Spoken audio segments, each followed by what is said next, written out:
What's going on, you guys? Costa here, just talking about the recent hire of Klint Kubiak, which has been announced. Uh, by the time you see this, it might be a day or two later, but according to the reporters, they're saying that it's official, or it will be official after the Super Bowl. I mean, if they get this wrong, I'll have to delete this video. There's been enough media reports and outlets saying this, so it should be all right. But yeah, Klint Kubiak is named the head coach of the Raiders. I'm all right. I'm actually okay with this hire. This might be the first credible hire since Jack Del Rio among people who are qualified to be a head coach and in the right position. The issue I have, of course, is that he doesn't have the longest resume as a coordinator. Okay, he's only been the coordinator for Seattle in 1 year. He's only had 1 year, 1 year, 1 year. You look at his resume; it's a lot of moving. I think this is like his fifth or sixth team in 6 years or something like that.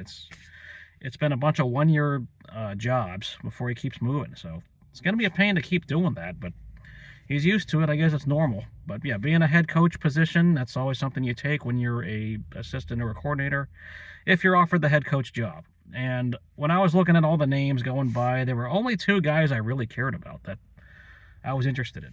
This one, Klint Kubiak, and then Mike LaFleur, who was now, I think, the Cardinals head coach. They just announced him. So yeah, I wanted Mike LaFleur if I had to pick between the two of them because LaFleur had a longer resume with Sean McVay. A little more experience, a little bit more time under Sean McVay.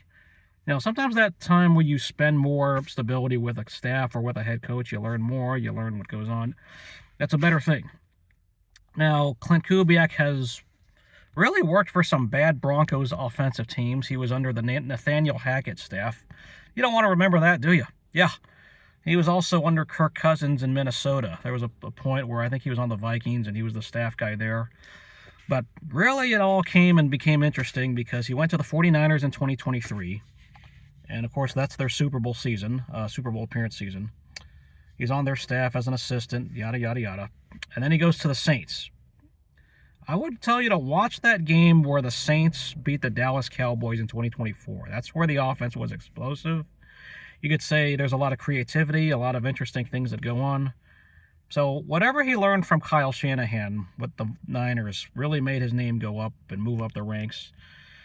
So then, yeah, the Saints, as we know, they had to change their staff. He's let go, and then he goes to Seattle.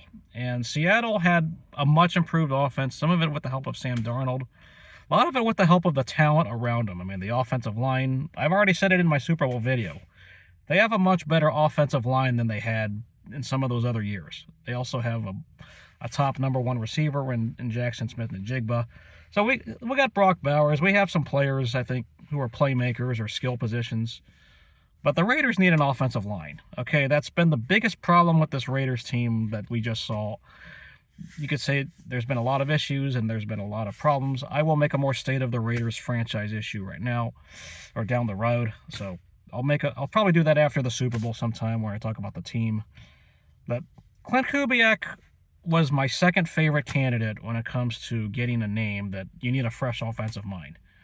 I'm in that boat where you need an offensive-minded head coach because you're going to draft a quarterback anyway, and you need that quarterback to work with the head coach, no matter who the coordinator is. So, yeah, Klint Kubiak, I hope for the best. I know he's a nepotism baby, of course, with Gary, his father, being pretty well known in the business, longtime head coach. I believe he has a brother that's also on the 49ers staff right now. So there's, yeah, a whole lot of nepotism, football in the family that goes on.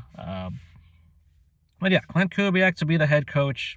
He gets to draft his quarterback, and there's that selling point that there's a lot of cap space. You can turn things around in a year. But one thing I can tell just from watching Seattle is that it didn't happen overnight. Their offense, it really didn't pick up till about week 9 or week 10 until they really figured it out. So the whole transition and getting your people and installing your offense doesn't happen in week 1. You have to remember, I mean, they lost to, the 49ers in week 1 because they weren't figured out yet. So there's a lot that goes on, and it's a process. But this is the best hire, as said, since Jack Del Rio, in my opinion. Of course, I also thought Hugh Jackson was going to be a good hire, and we all know how that worked out once he became a head coach. So let me know what you guys think. I'm not going to say I'm pumped and super excited because you still got to get results. But this makes a lot more sense than all the previous hires where there's retreads and people I'm angry over. And for the first time since Jack Del Rio, I am not angry over a Raiders hire. So take it for what it is. I'm looking to see where it goes, what Spytech does, what Brady does. I will make a more detailed State of the Raiders video after the Super Bowl sometime down the road, so I don't know what you guys think. But Klint Kubiak will be the head coach of the Raiders as long as these media people get it right after the Super Bowl. See you then.